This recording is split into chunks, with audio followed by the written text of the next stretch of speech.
O bloqueio inicialmente estava surtindo o efeito esperado, quando, em 1807, aproximadamente um ano depois de promulgado, em 1807, Napoleão recebe a informação de que a família real estava e Portugal estava desobedecendo o bloqueio continental. Quando ele recebe a notícia, em 1807, que a família real estava desobedecendo o bloqueio continental, Napoleão vai ameaçar a família real, ameaçar Portugal. Portugal tinha um prazo de 72 horas para aderir ao bloqueio. Ou Portugal aderia ao bloqueio em 72 horas, ou Napoleão iria invadir e dominar Portugal. Acontece que o Napoleão, ele deu esse prazo interessado em transformar Portugal em um exemplo. Por quê? Porque Portugal, gente, estava abrindo um precedente muito, muito perigoso. Portugal queria, desviar o foco de Napoleão, e conseguiu, mas preservar relações comerciais regulares com a Inglaterra. Por quê? Porque havia uma dependência comercial muito grande de Portugal com a Inglaterra desde a expulsão dos holandeses do Brasil. Existia uma relação de dependência muito grande e não tinha como Portugal rompê-la da noite para o dia. De modo que o que é que faz Dom João? Não é? De modo, o que é que Dom João faz? Dom João, subordinado, não tinha muita opção. Dom João, ele vai pedir apoio à Inglaterra. Dom João pede ajuda à Inglaterra para que a Inglaterra ajude a família real portuguesa a se proteger de Napoleão. E a resposta da Inglaterra foi: sinto muito.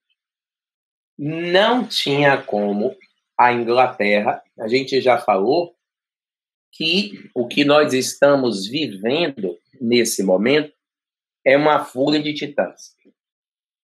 Por um lado, a Inglaterra não tem condições de enfrentar a França pelo continente. Se a Inglaterra tivesse condições de enfrentar a França pelo continente, os senhores acham que a Inglaterra iria ficar assistindo o bloqueio continental? Claro que não. Tá? Por outro lado, a França não tinha condições de enfrentar a Inglaterra pelo mar e também teve o dissabor de experimentar isso quando tentou enfrentar a Inglaterra em Trafalgar e sofreu uma derrota humilhante. E agora, quando Dom João pede apoio à Inglaterra, ele recebe um estrepitoso e sonoro: não podemos fazer nada. Não temos como enfrentar Napoleão pelo continente. Portanto, se a Inglaterra enviar ajuda à família real, essa ajuda será infrutífera. De modo que a família real se viu entre a cruz e a espada. Tome cuidado, porque há uma visão histórica que há muito tempo já foi derrubada. A visão de que Napoleão né, de que Dom João, perdão, a visão histórica que há muito tempo foi derrubada é a visão de que Dom João era um rei degriloide, um bocozão, um idiota, um otário, e que a família real, né, estava conduzida, o governo de Portugal estava sendo administrado por um beócio, por um idiota que não tinha a menor noção do que estava fazendo. Essa visão é uma visão errada, não é? Dom João, ele era um hábil negociador, Dom João era um hábil diplomata e ele ficou, nessa circunstância, entre a cruz e a espada. Se ele permanece em Portugal, ele sabia que ele seria morto, porque Napoleão pretendia matá-lo para usá-lo como exemplo para as outras nações, do que não deve ser feito com o general Bonaparte. Olha o que vocês não devem fazer. E, evidentemente, ele queria resguardar, ele queria proteger a família dele. Mas não parecia haver solução a essa questão. Quando tudo parecia estar perdido, a Inglaterra aparece com um trunfo. A Inglaterra sugere que ela poderia proteger a família real, com uma condição. A família real deveria fugir para o Brasil. Se a família real fugisse para o Brasil, a Inglaterra poderia garantir a proteção da família real. Por quê? Porque a fuga seria marítima e pelo mar a França não vem. Então, a única maneira que Napoleão tinha de ser driblado era essa. A família real iria arrumar os trapos, deslocar-se para o Brasil, porque a família real se deslocando para o Brasil, aí sim a Inglaterra tinha condições de protegê-la. Porque será uma fuga marítima. E pelo mar, Napoleão não vem. Pessoal, a família real arrumou os trapos rapidamente, arrumou os trapos a toque de caixa e organizou uma fuga desesperada para o Brasil. Na verdade, foi a fuga, quando a gente cita a fuga da família real para o Brasil, existe aí um erro histórico, não é? Os livros precisam rever isso. Por quê? Porque, meninos, a expulsão, a fuga da família real não é apenas a fuga da família de Dom João, é a fuga da corte portuguesa inteira. Então, em verdade, é até bom que vocês registrem isso. Quando a gente fala fuga da família real, nós estamos falando da transferência da corte portuguesa para o Brasil. Quando nós falamos de fuga da família real, estamos falando da transferência da corte portuguesa para o Brasil. Entendeu? Os números, eles distorcem. Alguns historiadores falam de 50 embarcações só para a família real, tá? Outros falam de 70 embarcações.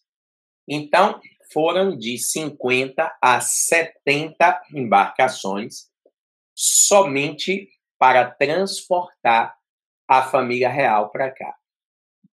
Então, as embarcações vieram para o Brasil, a viagem, a fuga ocorre em 1807. Os portugueses, vendo a família real fugir, eles começaram a vaiar a família real, não é? Porque tratava-se de um abandono. A família real estava abandonando Portugal e largando Portugal para ser conquistada pelos seus inimigos. Então, a fuga dura 3 meses e a família real chega no Brasil em 1808. Por isso que os livros colocam a data 1808. A presença da família real no Brasil, ela foi muito importante, porque foi a presença da família real no Brasil que desencadeou o processo de independência do Brasil. Rapaz, há que se perguntar o seguinte: quando a Inglaterra sugeriu que a família real viesse para o Brasil, ela só tinha como único interesse proteger a família real. O único interesse que a Inglaterra tinha quando ela ordenou a fuga da família real para cá era somente proteger a família real? Claro que não. Quando a Inglaterra propôs a transladação, a fuga da família real para o Brasil, havia o interesse da Inglaterra transformar o Brasil em mercado consumidor. Transformar o Brasil em mercado consumidor. A Inglaterra pretendia transformar a América em seu mercado consumidor. E, para ela, Inglaterra, transformar a América em seu mercado consumidor, a Inglaterra tinha como um dos objetivos promover a transferência da família real para o Brasil. Para quê? Porque nós temos que raciocinar o seguinte: para a Inglaterra tornar a América seu mercado consumidor, a Inglaterra tinha que produzir na América a quebra do pacto colonial. O pacto colonial tinha que ser rompido. Entendeu? Porque se o pacto colonial fosse rompido, evidentemente, a América poderia comercializar ou comerciar com quem ela desejasse. É tanto que, quando Dom João chegou no Brasil, a primeira medida que João tomou foi assinar o decreto da abertura dos portos às nações amigas. Se ele assina esse decreto, quando ele, na verdade, assinou esse decreto, ele rompeu com o pacto colonial. O decreto da abertura dos portos foi tão somente a quebra do pacto colonial.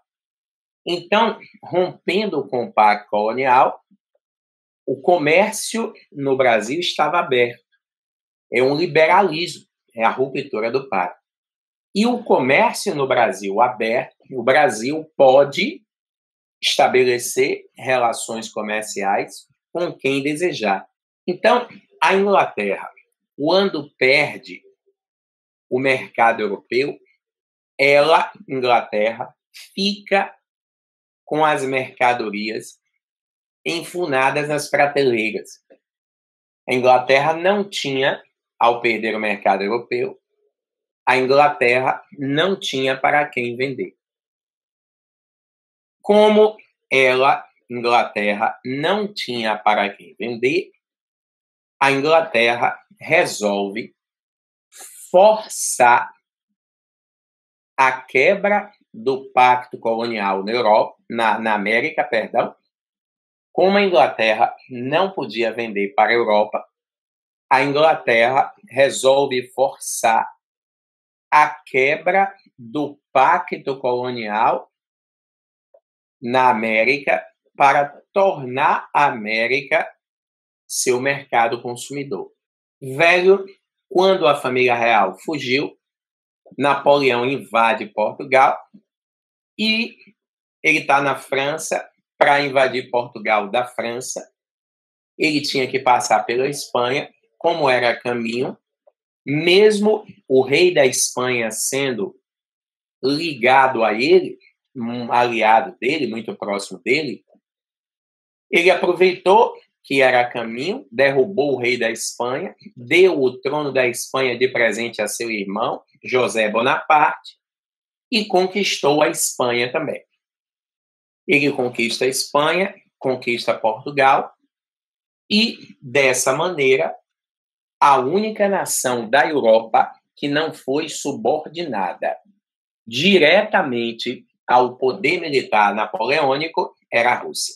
Tudo estava caminhando bem até o ano de 1812. Quando nós chegamos no ano de 1812, o bloqueio continental, ele durava já 6 anos, começaram a explodir alguns entraves, digamos assim, para o bloqueio. Primeiro, a carência de produtos manufaturados na Europa. Primeiro problema que começou a surgir por volta de 1812 foi a carência de produtos manufaturados na Europa. O que era que estava acontecendo?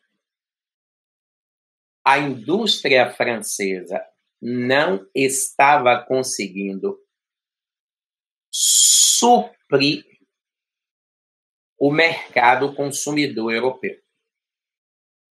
Digamos que a França ela deu um salto largo demais.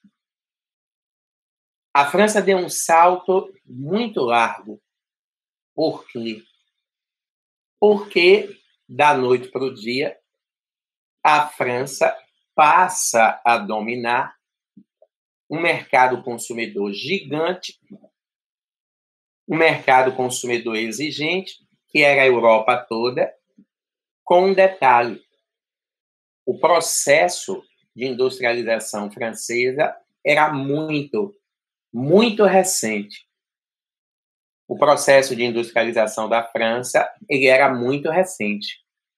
Então, digamos que a indústria da França ela não estava conseguindo suprir as necessidades da Europa. Correto? Além desse problema, Napoleão vai enfrentar uma resistência ao domínio dele, porque o domínio francês dá início a uma exploração brutal das regiões dominadas. Quando Napoleão dominou a Europa, eu não sei se vocês se lembram, nós comentamos na aula anterior que quando Napoleão dominou a Europa, ele destronou as monarquias absolutas e substituiu essas monarquias por governos burgueses. Porque havia 2 projetos de capitalismo sendo disputados. Havia 2 projetos de capitalismo em disputa. O primeiro, o projeto de capitalismo inglês, que defendia o monopólio. Ela, Inglaterra, seria a única nação capitalista do mundo versus o projeto de capitalismo francês, que defendia a expansão das relações capitalistas de produção para o mundo. eram dois projetos de capitalismo que estavam se digladiando nesse momento. O projeto inglês, que defendia o monopólio de capitalismo, e o projeto francês, que era um projeto que estimulava a livre competitividade, era um projeto que estimulava a livre concorrência, né? A França imaginava, corretamente, aliás, e com a livre concorrência, ela seria obrigada a desenvolver mais as suas indústrias. Porque, com a livre concorrência, estabelece-se uma competitividade, e na competitividade, quem vencerá será a nação que fabrica, que produz as melhores mercadorias. Então, isso obrigaria a França a qualificar o seu produto industrial. Então, embora a população já fosse explorada por conta da servidão, quando a Europa ela vai se tornando capitalista por conta do desmoronamento das monarquias absolutas e da ascensão da burguesia liberal, evidentemente que a relação de exploração sobre a Europa intensificar-se-ia. A relação de exploração sobre os cidadãos europeus intensificou-se substancialmente, o que produziu uma resistência a Napoleão, inclusive armada, sobretudo na Península Ibérica. Na Península Ibérica, chegou a se organizar grupos de guerrilhas contra o Napoleão. Na Península Ibérica, chegou a se organizar guerrilhas contra Napoleão. Ou seja, em 1812, quando esses problemas começam a surgir, a carência de produtos manufaturados na Europa e a resistência ao domínio napoleônico interna através de guerrilhas, notadamente na Península Ibérica. Isso nos possibilita afirmar que, em 1812, o bloqueio continental estava apresentando os primeiros sinais de que ele iria quebrar. Certo? Em 1812, o bloqueio continental apresentou os primeiros sinais de que ele iria quebrar. Por quê? Bom, o bloqueio ele foi feito com dois objetivos. Primeiro, privar a Inglaterra do mercado da Europa, privando-a do mercado europeu, a Inglaterra quebraria. Isso não aconteceu. A superação da Inglaterra é uma das causas da falha do bloqueio. Porque a Inglaterra, privada de seu principal mercado consumidor, a Europa,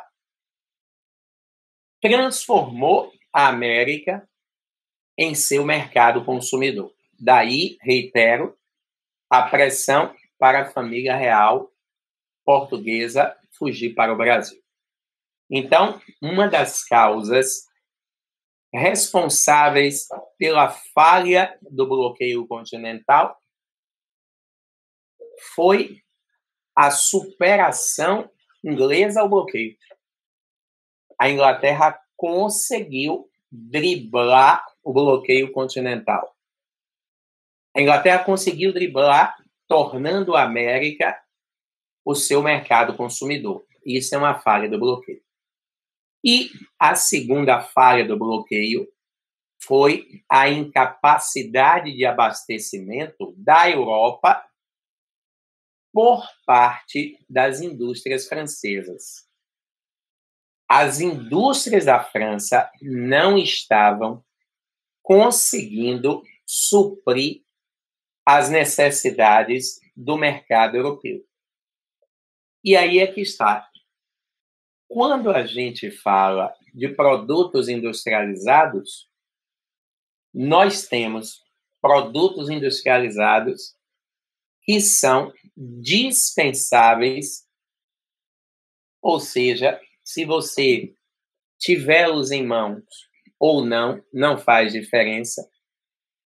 E nós temos produtos industrializados indispensáveis. Por exemplo, roupa é um produto industrializado indispensável. Ninguém vai andar nu. Calçado é um produto industrializado indispensável. Ninguém vai, né, andar sem calçados igual a turma da Mônica. Então, gente, a indústria britânica, como a gente disse, ela deu um salto muito largo num prazo de tempo muito curto.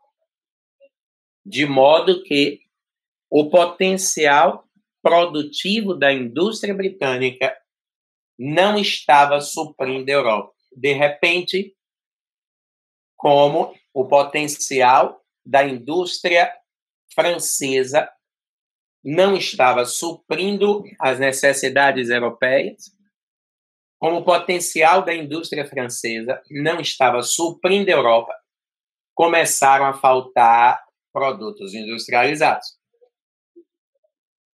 E quando os produtos industrializados começaram a faltar, se eles são produtos indispensáveis e a França não pode fornecê-los, o que é que as nações da Europa vão fazer? Comprar das mãos de outro.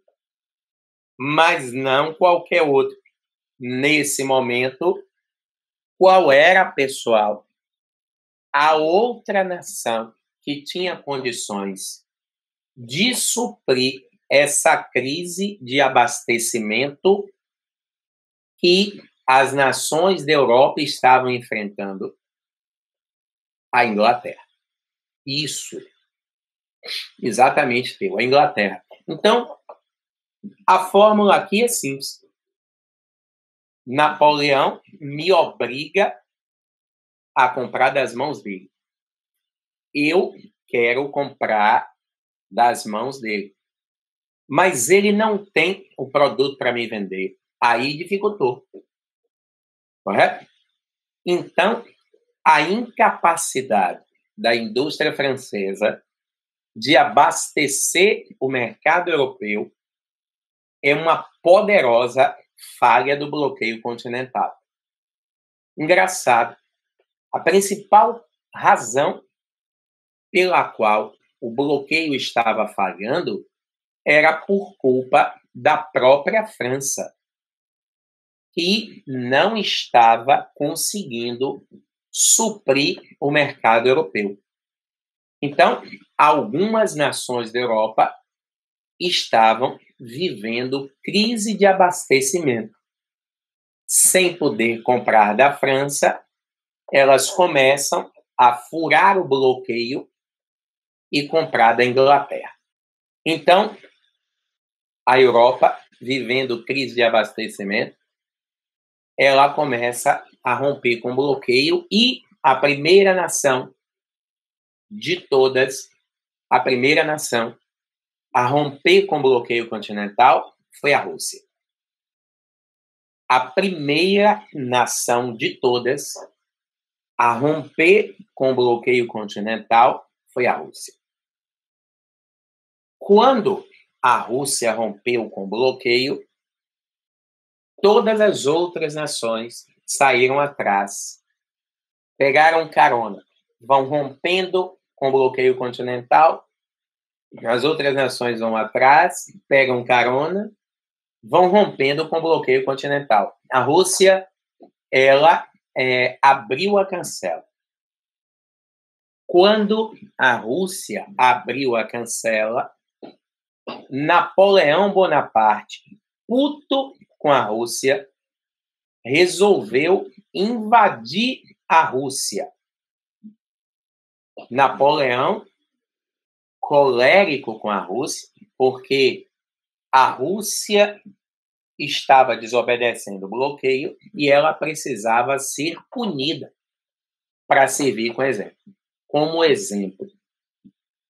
Em 1812, Napoleão organiza um exército de 300 a 500 mil soldados e decide invadir a Rússia. Vejam o que eu disse. Ele organiza um exército de 300 a 500 mil soldados para invadir a Rússia. Napoleão organiza um exército de 300 a 500 mil soldados para invadir a Rússia. Pessoal, 300 mil soldados nos dias de hoje é um efetivo militar da porra, imagina na época. E eu estou trabalhando com um número menor. De modo que Napoleão, ele não queria só invadir a Rússia. Ele queria desgraçar com a Rússia toda. O plano de Napoleão era aniquilar com a Rússia, invadir o país, matar o czar. Czar é sinônimo de César, imperador, Alexandre, e trazer a cabeça de Alexandre como um troféu para a Europa, para mostrar o que acontecia com aqueles que desafiavam o grande general Bonaparte. Então, Napoleão queria destruir, aniquilar com a Rússia toda, para mostrar àqueles, né, que de novo ousassem a desafiá-lo, porque o primeiro a desafiá-lo foi Portugal, e o governo português sai fugindo, e agora era a vez de Napoleão usar a Rússia como boi de piranha. Quando Napoleão resolve invadir a Rússia, o imperador da Rússia, o czar Alexandre, ele declara guerra a Napoleão. O imperador declara guerra a Napoleão. E a Rússia podia enfrentar Napoleão? Não. Quando a Rússia declara guerra a Napoleão, guarde essa palavrinha, a Rússia vai usar contra o Napoleão a tática da terra arrasada. A Rússia vai usar contra o Napoleão a tática da terra arrasada.